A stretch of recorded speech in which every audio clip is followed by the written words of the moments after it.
I'm really happy to introduce Jeff Shavitz.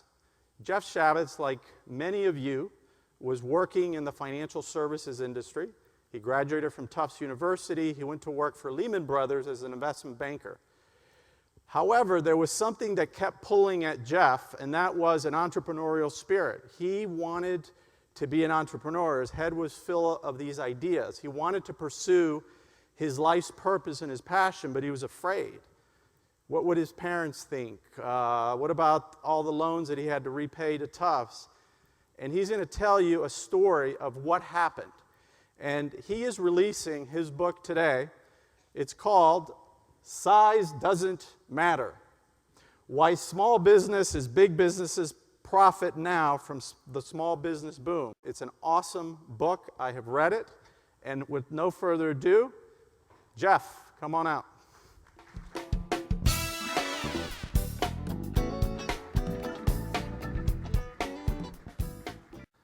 The title of my talk is Align Your Purpose, Passion, and Career. And I think we've all been through, this. My 10-year-old, I have 3 children, 17 going to college in a few weeks, 15-year-old and a 10-year-old son. He found this photograph. He said, "Dad, please use it for the presentation." So how do you say no to a 10-year-old? But I think what it showed me is that we all have a highway into our life, and there's detours, there's turns, there's straight paths, and at the end of the journey, we hopefully come to the balloons at the end. No one has a straight path. We all have detours. There's a lot of ups and downs, good and bad. And while I was putting this together, and the whole concept of alignment means a lot of things.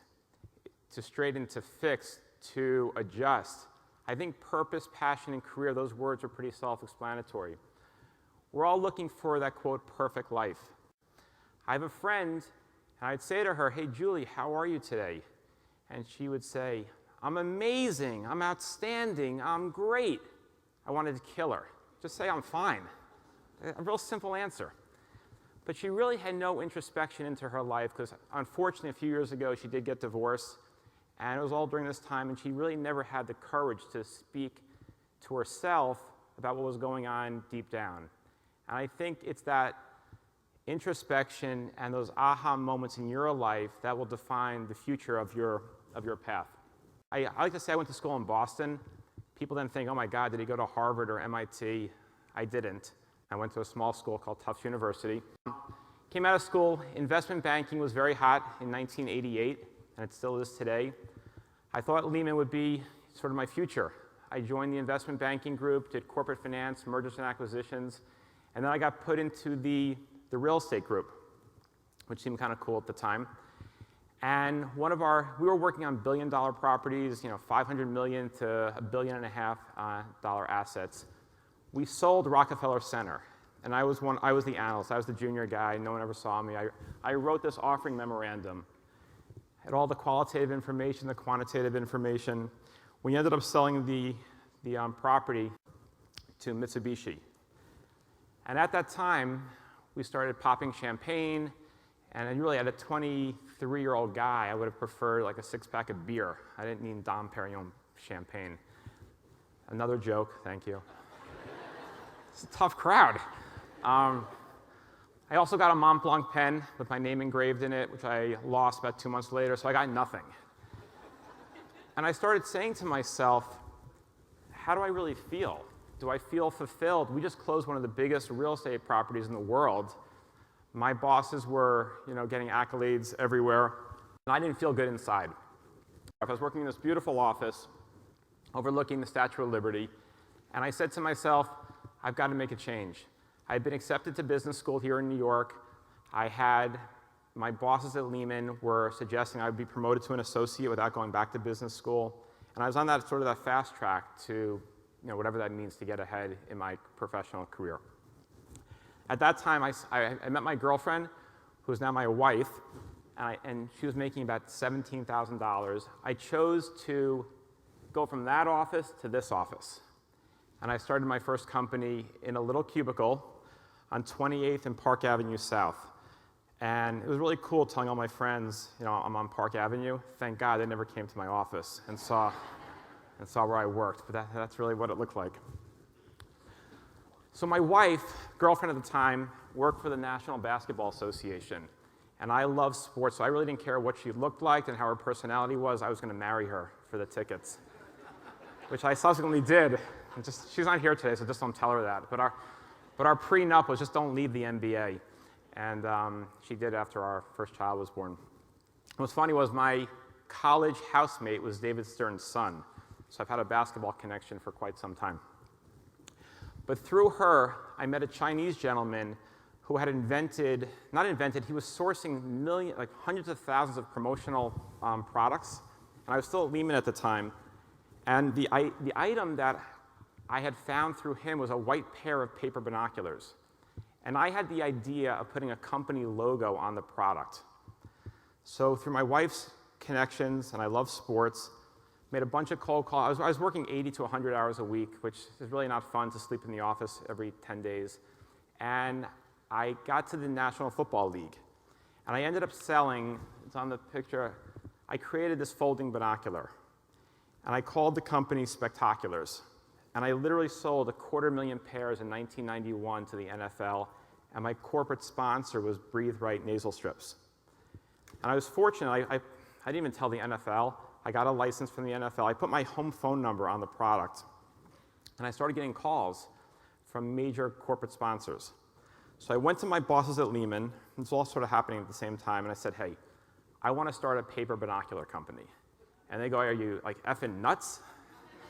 And I said, I want to try it. I'm just not feeling it, feeling the whole, the vibe. I don't want to become an investment banker. I'm not saying it's good or bad. I didn't feel it.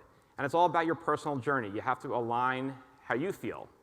A lot of my friends have stayed in banking and they absolutely love it. I know a lot of the sponsors here for Alpha are in banking. Ended up starting a company called Spectaculars. And I started inventing promotional products. And this is an item I called Action Inflatables. We were voted the most unique item in the world in 1992, where I created a little bag, and you hit the bag and an item self-inflated. And I had lots of pornographic companies start calling on me. And I almost did a greeting card for bachelor parties, and I guess you can figure out what was going to come out, but it never happened. So did this, and then from this one product, I started calling on CNN Sports got word that I made these binoculars, and it was actually Turner Sports. And then they said, hey, do you make t-shirts and hats and other promotional merchandise? And I never heard of, it's called advertising specialty. I never heard of other, like the stuff that they give out, the bags. There's a whole thing, I think Napoleon Hill said something like, opportunity is where you're at right now. I had this opportunity to source other products for CNN. And I said yes. And I had no idea what I was doing. I transferred the company from Spectaculars to a company called Maricom Marketing. And I became a full-service promotional marketing company focused on sports and entertainment, because I love that world. But then we became more of a general company. I grew the company from one person to about 30 people. We had an office in London and an office in Hong Kong. And not to really impress you, but it was a fax machine in those two locations at my friends' apartments. But the letterhead looked really cool. But about opportunity, and I really believe this. Getting back to the first slide about the journey, the opportunity was I had a chance to then start selling other products. I think here, the opportunity is for me to meet you and vice versa and to meet each other. And when I think about, I put one slide about networking, because I think conferences like Alpha and others pose an incredible opportunity that most people don't use properly. And my one thing about networking is that you can't just come to an Alpha meeting and then tomorrow you get a job offer from XYZ company. I'm actually writing a book I'm on my 4th book right now. My kids think it's kind of funny I'm an author because it's all like stuff, just made up stuff in my brain, and they don't even come to me for my English homework. They come to my wife for English homework, and I think I write better than she does. But I coined ROI. We all know about return on investment. I think networking is ROT, return on time. And it's how you use that time to cultivate a relationship. And it may take you 2 years from now to create the opportunity for a new position or for a new opportunity. But don't give up on the networking. I think And people don't want to just see you network and then give out like 50 business cards. It's creating a relationship with somebody. This is a quote I found on the internet. You will never feel truly satisfied by work until you are satisfied by life. When you feel good inside, it emotes outside and vice versa. You can't fake it. You can fake it for a day, but you can't fake it too much longer. This is a video that I'm in a group called Young Presidents Organization, and we're a worldwide organization. I'm in the Miami chapter. And I'm also very happy to be here to escape. It's about 100 degrees right now with 1,000% humidity in Florida, so I love being in New York. So just give me a good review so I can come back next year if you have it here. This is about a 2.5-minute video. It talks about leadership, and I think it's just a very interesting video. Just listen, there's audio as well, and then we'll talk about it in a second.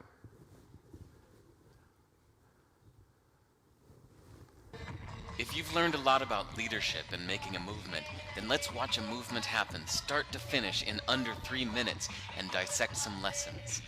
First, of course, a leader needs the guts to stand alone and look ridiculous. But what he's doing is so simple, it's almost instructional. This is key. You must be easy to follow. Now here comes the first follower with a crucial role. He publicly shows everyone else how to follow. Notice how the leader embraces him as an equal. So it's not about the leader anymore, it's about them, plural. Notice how he's calling to his friends to join in. See, it takes guts to be a first follower. You stand out and you brave ridicule yourself. Being a first follower is an underappreciated form of leadership. The first follower transforms a lone nut into a leader. If the leader is the flint, the first follower is the spark that really makes the fire. Now here's the second follower. This is a turning point. It's proof the first has done well. Now it's not a lone nut, and it's not two nuts. 3 is a crowd, and a crowd is news. A movement must be public. Make sure outsiders see more than just the leader. Everyone needs to see the followers, because new followers emulate followers, not the leader. Now here come 2 more people, then 3 more immediately. Now we've got momentum. This is the tipping point, and now we have a movement. As more people jump in, it's no longer risky. If they were on the fence before, there's no reason not to join in now. They won't stand out, they won't be ridiculed, and they will be part of the in crowd if they hurry. And over the next minute, you'll see the rest who prefer to stay part of the crowd, because eventually they'd be ridiculed for not joining. And ladies and gentlemen, that is how a movement is made. So let's recap what we've learned. If you are a version of the shirtless dancing guy, all alone, remember the importance of nurturing your first few followers as equals, making everything clearly about the movement, not you. Be public, be easy to follow. But the biggest lesson here, did you catch it? Leadership is overglorified. Yes, it started with the shirtless guy, and he'll get all the credit, but you saw what really happened. It was the first follower that transformed a lone nut into a leader. There's no movement without the first follower.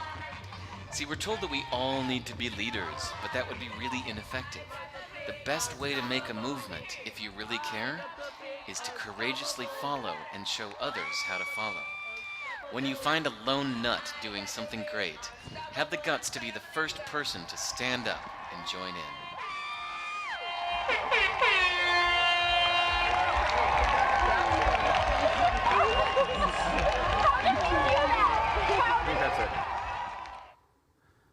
I think it's a very powerful video.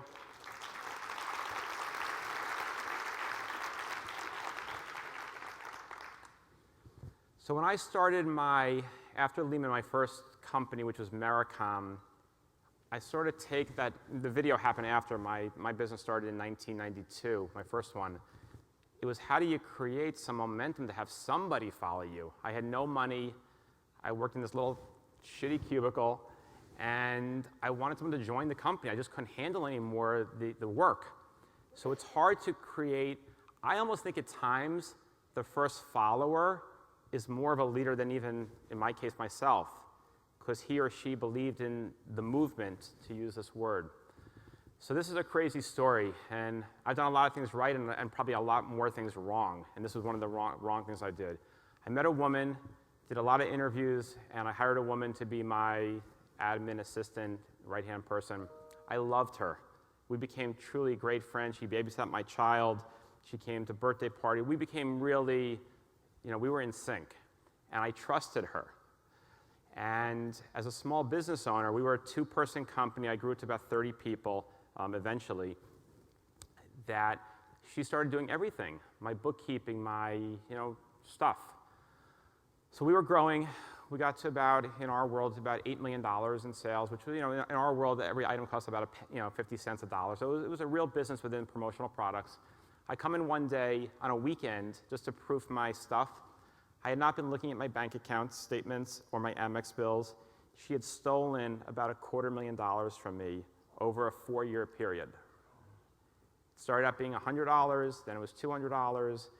We had about 750 vendors, so it was very hard for me to keep track of my t-shirt company, the umbrella company. I lost it. I couldn't breathe. I didn't know. I was so upset I couldn't even cry. It's like beyond disbelief. Stayed at work for the rest of the afternoon until about midnight, called the police. Long story, the FBI got involved because she was buying very high-end promotional sports apparel, like Michael Jordan's uniform and basketballs, selling them interstate. Now when you have interstate crimes, the FBI gets involved. It became a nightmare.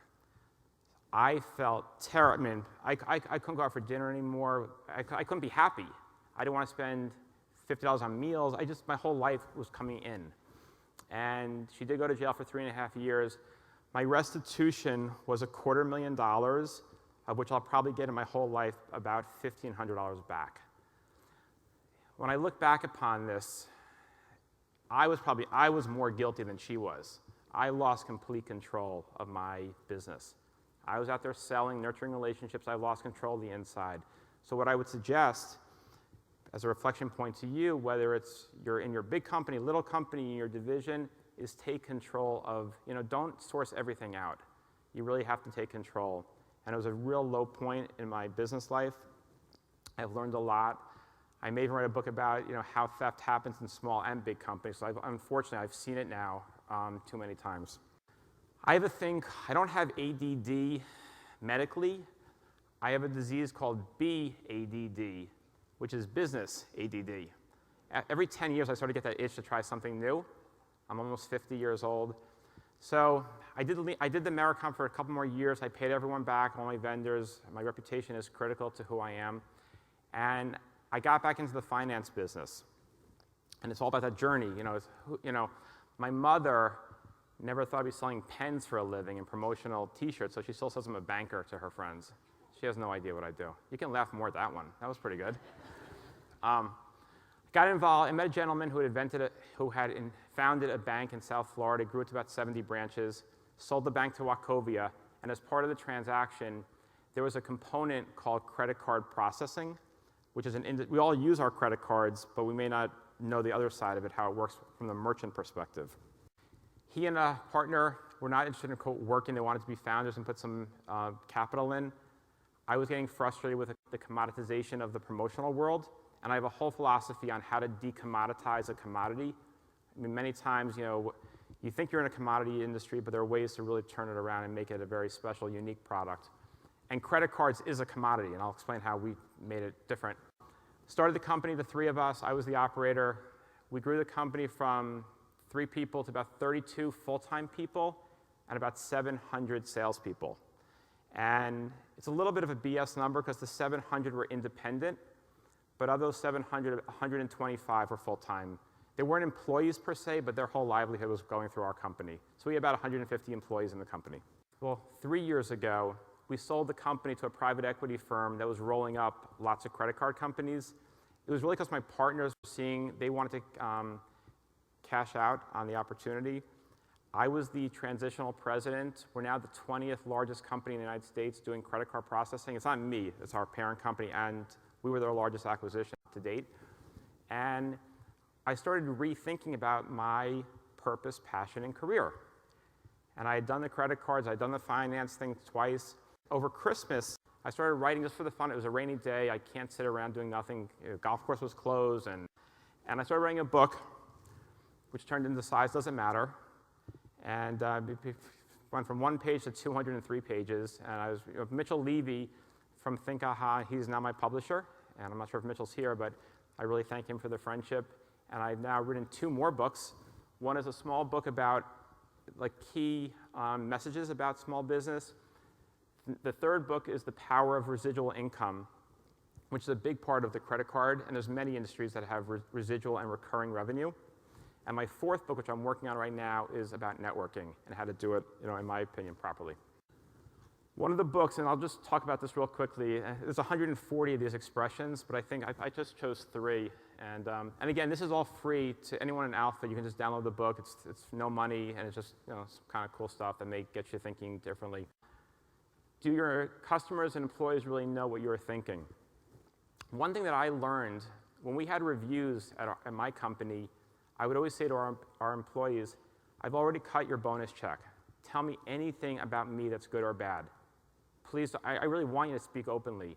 So one woman who had been with us for about 10 years, and I think I'm a good guy, I really care about people a lot, she said, you're always walking so fast through the office, to your office, we're always intimidated that we can't share an idea with you.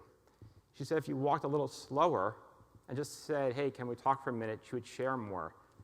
That was very valuable to me. I now do walk slower in the office. I do talk to people more during the day.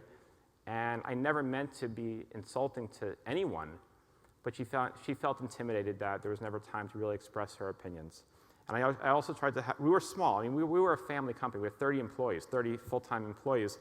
We tried to have lunches, group lunches. We made it into, I think yesterday at the CEO meeting, it's all about the culture. I was very proud that we had a culture that I and we aspired to. And it's never about me, it's about everyone. It's about the organization. So I did the credit cards, I wrote the book. My non-compete ended a few months ago. I'm now, and I hate this word, I'm now a consultant to the parent company, which means nothing. I'm not sure what it means, but it's a sort of a cool title to have for a little bit. And the culmination of almost 30 years in business, I'm a sales guy. I think I understand strategic direction and how to implement, but I love selling and I love helping companies grow. I've recently started a company called Traffic Jamming. And the word traffic to me means sales, customers. Without customers, we don't have a business. Without new revenue, I mean, all the other stuff is critically important, payroll, insurance, HR, all the other stuff. But my focus is how to grow a company. And I put together what I think are the best of breed of products and services, and that's what we're now offering to primarily small to mid-sized merchants or business owners and entrepreneurs around the country. We had about 15,000 small business, well, not small. We had the 3rd largest company in the world as our client, being Siemens. I think they were the 3rd largest. We had Mount Sinai here in New York City. We still do. The hospital system. We had UNICEF. We had many, many Fortune 50 companies as clients, but the predominance of our credit card company was the restaurant, the dry cleaner, the liquor store, that type of thing. One thing I'll just talk about with business, no matter if you're big or small, it's great as a leader, whether you lead your division, you're a one-person company, you work for these mega companies from yesterday, you need to quantify what's really going on. As a leader, we all have gut reactions and gut feelings if things are working, but if you don't measure it, you don't know. I think the Harvard Business Review talked about if you measure, I think you're going to do 55% better than your competitor just by the fact that you wrote down your goals. And many people, we all talk about having the vision statement, the mission statement, but you have to write it down. And you have to look at it. You really have to. I know it sounds so pedantic, but you have to do it. So this is a quote, half the money I spend on advertising is wasted. The trouble is I don't know which half. But it's true. And I'm not going to go into the whole graphs, but this is all about just understanding how you do in a local market, in a national market, within a subset of that market. Do you talk to your customers? I mean, so many times we as business owners need to get out there more. It's not wasting a day. I think you can learn more by being out of the office than by being in the office. And we all get so, I'm so busy today, I'm so busy. Nothing's really going to change that much if you miss a day of work. And it's work, and it's fun. And to me, it's actually the fun work. Just have the right bookkeeper if you ever do it. Don't be like me, and it doesn't work out very well. This is just, I am the most untechy person in the world. My 10-year-old's a lot smarter than me. But I think it's very important, getting back to the alignment of who you are. You need to know who you are internally, as a person, as a company, but then you need to know how to project that image to the outside world. And again, Lori is brilliant, and a lot of people at ALPFA are so smart technologically, and I was at the meeting yesterday with a lot of the younger students.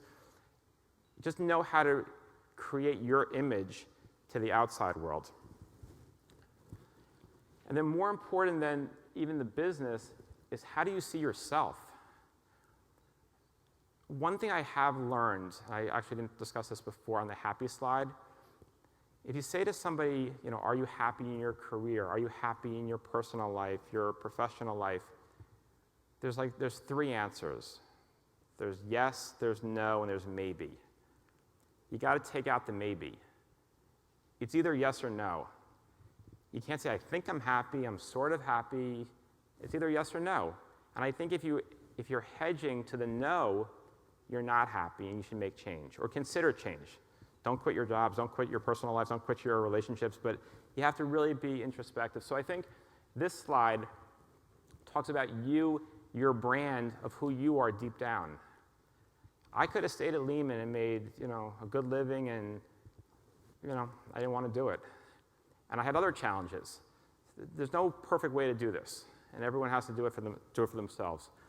What really gets me the most excited, and this is not, no one's here from my family, is I have 2 daughters, a son who's lucky to have 2 older sisters, because there's a lot of good-looking girls running around our house all the time, and my wife of 25 years. I love golf, I love to travel, but I love people. I really enjoy, and that's what I would love. If you shoot me an email, call me. I'm so approachable, and I love learning from you, whether you're in a big company now, a small company, you're starting up a business. I can learn more from you, I promise you, after this conference. So I left about 10 minutes for any Q&A. If anyone asks a good question, like a really good question, you get a signed book. If anyone asks a bad question, you get a signed book. And if you ask no question, you get the PDF of the book. So that's the scoop. So any questions? Hi, my name is Jaime Beltran. So I have a question on regards to, when did you make the decision to leave the company, in this case Lehman Brothers, and just start your own things? What was the aha moment that came up to you? The aha moment for me was that we had closed this $1 billion transaction, and I was supposed to, my entire group was feeling euphoria. They couldn't stop, and I felt nothing. I was like, I faked it, but I was numb inside. I didn't care. And at that point I said, at 23 years old, or 23 and a half, how am I going to just stay on this path to do things I don't care about? So that was the moment. And then I did take about 6 months to sort of figure, I didn't say, hey, I'm quitting that day. It took me about 6 months to sort of figure out the plan. And again, about the journey, who knew I was going to find a paper binocular? I mean, I didn't go to college to sell paper binoculars, but that's what I ended up doing. And I was literally calling. I literally sat in that little cubicle making cold calls. I picked out the biggest companies in New York City, so I lived here, and I called General Motors, I called Pfizer, I called HBO, and my biggest client, NBC, would not talk to me for 2 years. The woman, she was the head of buying for all of NBC, and this is a true story. And everything was true, so it's not like this is a fake story. I'm going to give you a fake story right now, okay? She wouldn't see me, so I started sending her every month a pizza box, saying, hey, I want to come have pizza with you for lunch. I sent her cereal boxes. I sent her Frisbees that, hey, I want to throw an order. Can you throw me an order? I sent her a choo-choo train saying, hey, if you'll see me, I'll give you the caboose. I mean, I had all this, I must have spent more money on this woman. So she said to me finally, after 2 years, it became a game to me. I mean, it wasn't about the money. I wanted to meet this woman. You can meet Obama easier than meeting this woman. So I finally got a meeting with her through the assistant. She kept me waiting 6 hours. And I had it planned in my brain, when she calls me up, I'm not going to say a word about the waiting. And I was getting happier. The more I waited, I said, I'm going to see this woman. She called me in. I said, hey, her name is Melody. I said, hey, Melody, great to meet you finally. I didn't say a word. She didn't say, I'm sorry to keep you waiting. She became my biggest client. We started doing over $1 million a year in promotional products with NBC. She said to me, Jeff, we get 100 calls a week from guys like you. and you got through me, but it took 2 years. So that's a quick story. I think this is on. Mm-hmm. Good morning. Good morning. So everything you said about networking and getting out there and loving people and loving to meet people, I completely agree with that. And that's something I'm real passionate about also.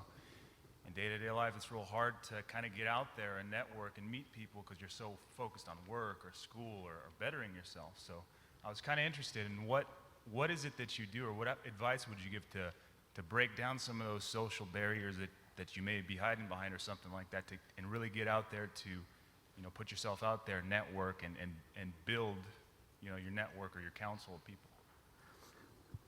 I would respectfully say it's always an excuse when people say to me they're busy. Like, I go crazy when people say I'm too busy to return a phone call. You're not that busy. You're in the car, you pick up a cell phone, you call somebody back. I will always call someone back within 2 days. So if you don't all call me tomorrow, but I will get back to you. I think the part of networking is that many people go to a networking event and they talk to the person they know. Get out of your comfort zone. Go to a networking event where you know nobody. So a lot of my friends will go 2 or 3 people together. They'll go, 2 guys, 2 women, whatever. They all go. They sit in the corner. They order their drink, and they leave an hour later, and they met nobody. If you would be, not you, but the group, me too, get uncomfortable, say, hi, I'm Jeff, I'm now starting traffic jamming, I'd love to just talk to you for a few minutes. The other person wants to meet other people also, but they're scared. So I think that's what you have to do. And I think also you have to be very strategic on how you want to network. So if you're interested in whatever, find that kind, don't just go, I have friends who go to these BNI, it's a great organization. I'm in a group called YP. I was in a group with Charlie called Tiger 21. There's all different types of groups out there. I also think networking can be fun. Join a cooking class, join a golf league, a tennis league. I mean, there's so many ways to network, but don't make it uncomfortable for yourself. You are who you are, and that's what I would suggest. So I, like you, have this entrepreneurial drive. I've started a couple of companies with varied levels of success and a lot of learning along the way. But my question to you is, along the lines of purpose and passion, how do you know that the business idea is the right idea? How do you figure out that a business idea that you want to pursue is aligned to your purpose and your passion? Great question. I love sports, love sports. You can't always find, let's say I love basketball. My wife was fortunate. She got into the NBA and she became the director of marketing, so she had really rose through the ranks. It's hard many times to align what you love as the avocation with your business career. I truly believe that business is business. I didn't buy an exterminating company or a window company, but I really believe deep down you can buy or start any company if you use the same principle. Business is business. Yesterday, the railroad CEO, he's running a business versus the banker versus the insurance company versus what I've done. So I think many times people always try to find, hey, I love this. In my personal life, I want to find a business for that. I think many times that fails. I think you need to find a good business. Whether you start it, you buy it, you understand the financials. I also think many times, I screwed up big time with my bookkeeper, but I think you need to surround yourself with really, really smart people with skill sets that you don't have. So I love this term, new business development. It's sales. So I was always saying I'm in new business development, but you need to really surround yourself with people that have the other skill set. So I spoke to, when I was looking and getting frustrated at Lehman, I had business brokers, but then I did find this one little product. Starting a company from scratch is very different than buying into a company. I think buying a small, I always say to my wife, we have fired our pool cleaner in Florida 3 times in the past 4 years. My next company, maybe I'm not even kidding about this, is starting a pool cleaning company because I would do it so well. I'd write thank you notes every week. I'd be on time. I'd be professional. I mean, there's so many things you can do. And that's my whole idea about decommoditizing a commodity. There's so many ways. Who writes thank you notes anymore? I did. I still do. So there's little things like that that really change and make you more special. Interesting. Thank Hope you. that helps. Yeah. Hi, how are you? Oh, that's super loud. I'm Naisla here representing the Charlotte chapter, and through your whole presentation, I noticed there's a trend. You have wins and you have obviously some fails. What is the one thing you tell yourself to find that courage that you need to keep going? That's a great question. I am very, very lucky because when I lost that $250,000, which I didn't have, that money, I have an incredible support system. I come from a very, very close, I have a brother and my parents. My wife never like said, hey, you're a jerk, you screwed this whole thing up. She said, hey, we'll get it back. And honestly, I had the $50 to spend for dinner, but we didn't go out for dinner for 9 months just because I didn't want to be seen in public. I was so embarrassed by what happened that I, as a relatively smart person, could screw this whole thing up. And I had 25 employees at my other company, and a mistake that I made, another mistake that I made, and I was younger, I was 27 years old, I didn't share a lot of information with my employees. I think in hindsight, as I got more mature, I started sharing more. Hey guys, because I was so, like in my office always with a closed door, people started thinking so much stuff, like what's going on with Jeff? Why is he not talking to us anymore? I would suggest, big company, small company, is really have open lines of communication with your reports, higher and lower. So I think my support system, my wife is an incredible woman, and her support and not letting me say, because I could have gone back to Lehman. I mean, Lehman actually, I'm very close still with my managing director. He actually became the deputy mayor of New York City. He became he is very successful, in a business context. We're still very close friends, but I just wanted to keep on trying. And I wasn't going to give up at 28 years old, 29 years old. But I think the support's critical. All right, thank you. Sure. Last question. Last question, thank you. My question is regarding the video, you know how you have followers. How do we know that we have a follower? Because maybe we have that mind of being entrepreneur to, creating things. And how do we know we have that follower? Because they said that we should treat them as equals so we could grow. So how did you find yourself saying, oh, this is my first couple followers, how can I get them in the movement so we could grow together? At that point, when I had that first follower, first employee, and then we had about 30 employees, it almost like the movement, and I never knew that word movement until I saw the video, but the company was sort of going on autopilot. Like we were going bowling. I mean, I was young. I'm still young, but I was making it really fun. I mean, we were going bowling every 2 weeks. I bought a ping pong table for the office. I bought a pinball machine for the office, and we were really trying to make it fun. And like one day I said to my wife, "Hey, we have like a real company right now." I mean, there's a company where you have one person's a company, and I'm so empathetic to every type of company. One person, and yesterday I'm in awe when I hear these companies that have 40, 50,000 employees. I mean, I can't even understand it. But I think the movement starts to happen naturally, but you have to be the leader. And I'm not saying just in a small company, in your division. You could work for Lehman Brothers and be a leader. You can work in a nonprofit. You can work at ALPFA. You can be anywhere. But you have to, I think once you become that leader inside, people want to follow. More people want to follow, and then it becomes a whole cultural thing. Great question. Thank you very much. I was really excited to be here. Thank you.